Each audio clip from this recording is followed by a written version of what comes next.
Welcome back again. In this lecture, we will discuss more methodologies.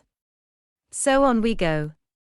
Integrated language teaching. The principles of integrated language teaching can be incorporated into ESL classes, where integrated lessons will prepare students for the content area classes, as well as improving their English skills. They can also be used by the content area teacher to help all students build literacy skills while learning the subject matter of the class. These principles are: language should not be taught in the discrete chunks of reading, writing, speaking and listening, but as a whole. Language skills are developed when language is being used as a tool to accomplish a task or reach a goal, not when the language itself is the subject of study. For language skills to develop, students need to be exposed to large amounts of language that is interesting and useful to them. If students use the skills of listening, speaking, reading and writing naturally in the process of solving problems and completing tasks, they will develop these skills better than if the skills are isolated. Students already have knowledge and experiences that they can bring to their exploration of a topic through the use of the target language. Students need practice in all the varieties of ways that native speakers use the language to develop their proficiency. A supportive environment is important for the full development of language proficiency. Sample integrated language project. Together, the students and teacher identify a topic to explore. In a content area class, this topic will be related to that area. Brainstorming produces ideas related to the topic.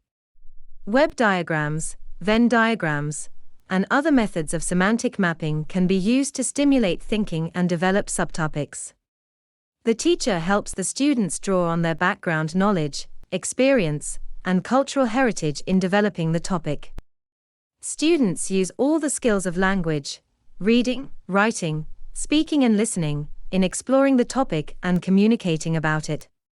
They may read literature related to the topic, use reference books, draw pictures and write about them, etc.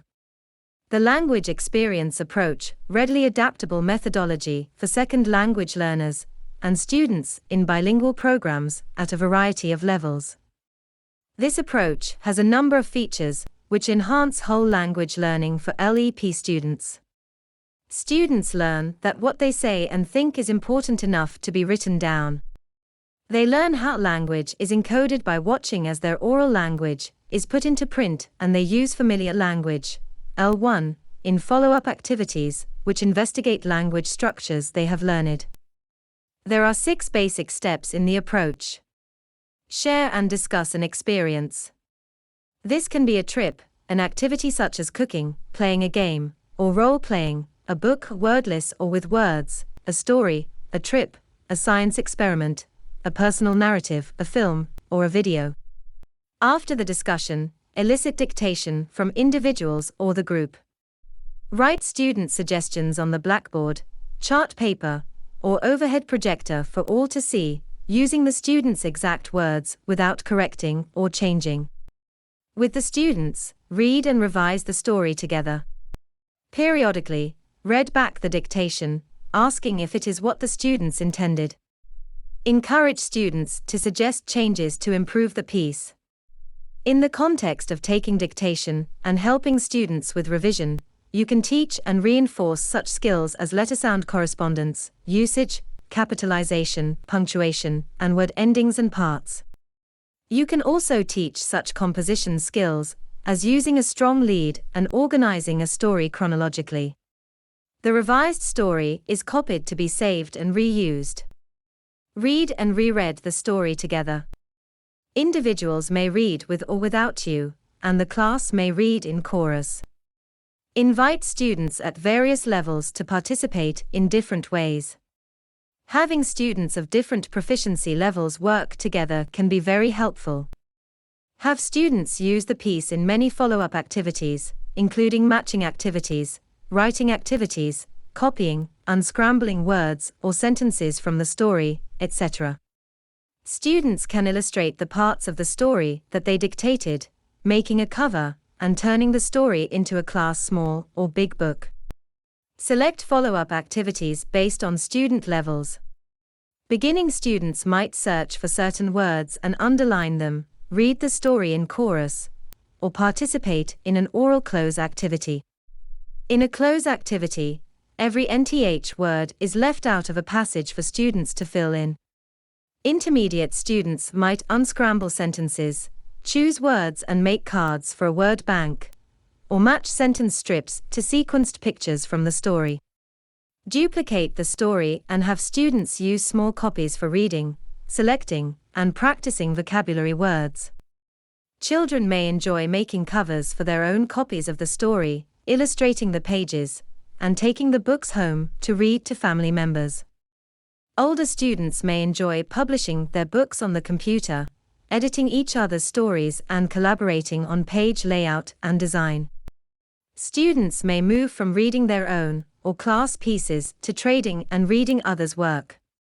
They may also move from dictating to the teacher to writing their own pieces. LEA provides a way to reinforce the one-to-one correspondence between spoken and written language. A meaningful context based on students' knowledge and experience. The use of repeated readings of the same text, as well as repetition of high-frequency words. A meaning context to examine components of language, words, phonemes, and morphemes. The modeling of sentence structure by the teacher. Learning strategy training. Learning strategy training is based on problems students encounter in the process of learning target language. These problems are needed to be solved for ineffective learning. Students should be responsible for their own learning. They should follow their learning process and be aware of their deficient and efficient sides. They should also monitor themselves and identify what they need. The teacher helps them to facilitate their learning and to be more effective in learning the target language. There is two-way interaction between the teacher and the students. In this method, the teacher lets the student to think about their questions and guess the answer from the context rather than giving the answer directly. He gives feedback for their guesses and reinforces the answer's accuracy by looking at the context.